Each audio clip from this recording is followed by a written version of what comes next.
Bom, fala aí galera, tranquilo? Começando mais um vídeo, tirando uma dúvida do pessoal que deixou uns comentários em alguns vídeos anteriores. BIOS versus UFI. Que parada é essa? Como que eu sei se minha máquina tem, se não tem? Vamos lá. Basicamente, a diferença mais básica sobre esses dois assuntos é que a BIOS ela é antiga, nos computadores mais antigos, e os computadores mais novos já estão vindo com o EFI. Tá? É uma nova, digamos que é uma nova BIOS, né? Foi projetada pela Intel e depois foi difundida em outros computadores, perfeito? Então, vocês estão vendo aqui na minha tela, a gente tem duas telinhas diferentes. A BIOS, basicamente, é aquela telinha azul, né? Que é aquela telinha mais antiga, que a gente tem poucas informações sobre o computador, dá pra gente fazer poucas coisas ali. Agora a UEFI já é essa telinha mais nova, onde a gente tem, por exemplo, informações sobre temperatura, velocidade de cooler e uma série de outras informações. E também a gente pode estar trabalhando com o mouse, né? Tem uma interface gráfica muito mais bonita e cada placa-mãe aí vai estar disponibilizando o seu tipo de interface, ok? Bom, continuando sobre o tema, basicamente a BIOS, né, a Legacy, ela é para PCs antigos, ela foi desenvolvida em Assembler e ela roda em 16 bits, tá bom? E ela não tem como não te dá detalhes tanto quanto a UEFI. E o uso de tabelas também de partições da sua HD, ela usa o MBR, que se limita a 4 partições primárias ou 3 partições primárias e uma secundária, ok? Uma estendida. Também tem a diferença que a BIOS ela só aceita MBR, então as HDs só podem ser até 2 terabytes. O MBR a gente vai daqui a pouco explicar um pouquinho sobre o que ele é, mas basicamente ele aceita só 2 terabytes, tá bom?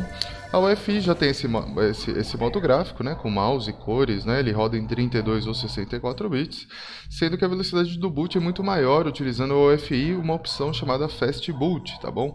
A maioria das UEFIs vem com essa opção e você pode deixar o boot muito mais rápido da sua máquina, podendo também utilizar o Security Boot, que tá escrito errado aqui, me perdoe, Security Boot, né? E você vai estar utilizando basicamente sistemas que já vêm pré-ativados já.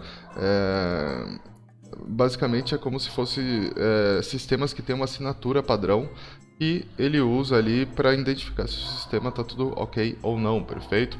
E você tem, obviamente, um modo totalmente detalhado lá dentro. Uma das diferenças é a segurança com a UEFI, você não consegue colocar um script antes do kernel. No antes do kernel está escrito errado ali também, mas tudo bem. Mas para vocês entenderem é o seguinte, com a BIOS dava para você colocar ali um script entre a BIOS e o seu bootloader, como por exemplo um keylogger ou até mesmo um vírus, alguma coisinha ali, então tirava um pouco da segurança, perfeito? Passando aqui mais para frente, para o próximo slide, a gente vê uma definição mais ou menos de como funciona a BIOS e a UEFI, perfeito? Então a gente tem aqui a BIOS, ela passa pela BIOS, que seria a primeira tela, né, o startup aí do seu computador.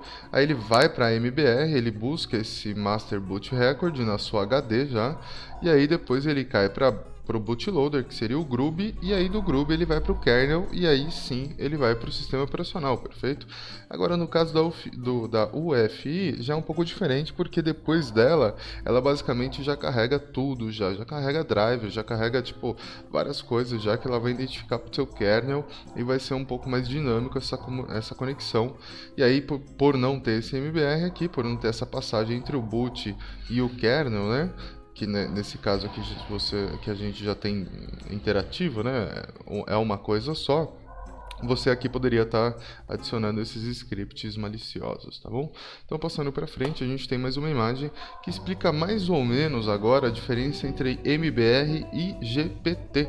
Aí a gente já está falando da parte de HD já, mas como a UEFI trabalha com GPT e a BIOS trabalha com MBR, então a gente vai passar um pouco sobre esse conceito, tá bom?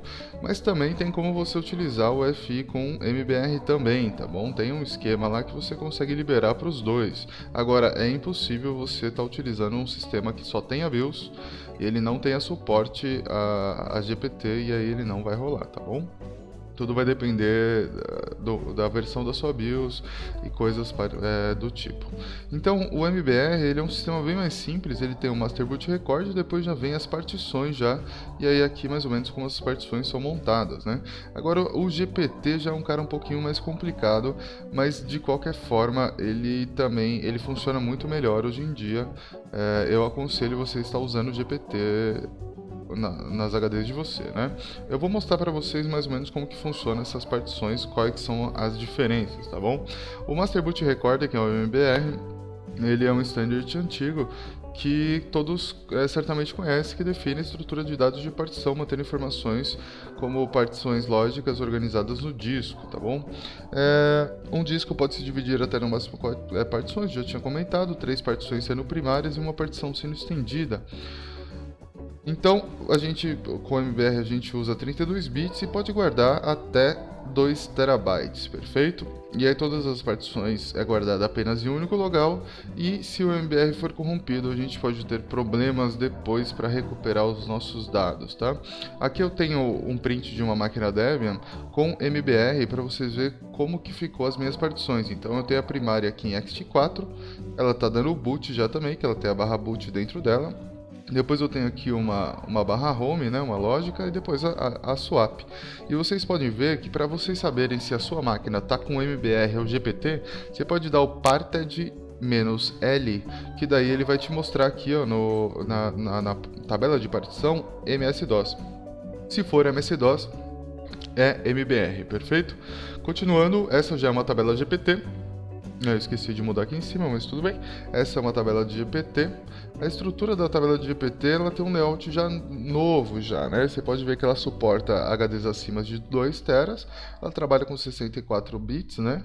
E daí ela vai até o máximo aí um zerabyte, né? Eu não sei nem falar isso, cara. É muita coisa, né? Muito arquivo. Bom, mas de qualquer forma, o NTFS do Windows aí se limita a 256 terabytes, tá bom? Então você pode criar, ele suporta 128 primárias, partições primárias, para você ver a diferença. O MBR suportava 4 partições primárias, certo? E aqui você já consegue 128 já, tá bom? Então dá para fazer partição a rodo. Para você visualizar para ver se é GPT, você dá o parted -L também. Você vai ver que aqui embaixo está o parted aqui, perfeito? Deixa eu baixar um pouquinho meu volume do microfone. Desculpa se estourar um pouco o volume do microfone, eu estou fazendo alguns testes aqui com o OBS. E, enfim, continuando. O parted -L vai te mostrar aqui que o sistema de partição, de tabela de partição, é o GPT, perfeito? Agora perceba só como é um pouquinho diferente. Ele tem uma primeira partição de 537 MB como FAT32. É importantíssimo que o GPT funcione em FAT32, tá bom? E ele também tem uma flag especial que é essa ESP. Ele tem tanto a flag de boot quanto essa flag ESP, que ela vai identificar junto com o sistema UEFI, o boot do seu sistema. Daí aqui já vem a partição de root e a partição de swap. Passando aqui para frente, a gente pode dar uma olhadinha na MBR e na GPT. Eu dei um fdisk nas duas máquinas e você pode ver que ó, na MBR a gente tem a primeira partição sendo bootável, essa primeira partição, só que ela é uma partição Linux, então automaticamente ele identifica ali e já vai direto. Agora no caso da GPT, a gente tem uma primeira partição de 512 no sistema EFI, tá bom? Que é aquela partição de FAT32 no sistema ESP, perfeito? Que ele marca aqui como EFI. E aí sim eu tenho os arquivos aqui de swap, os arquivos da minha máquina e também o Linux Swap, perfeito? Então, basicamente, a diferença é essa.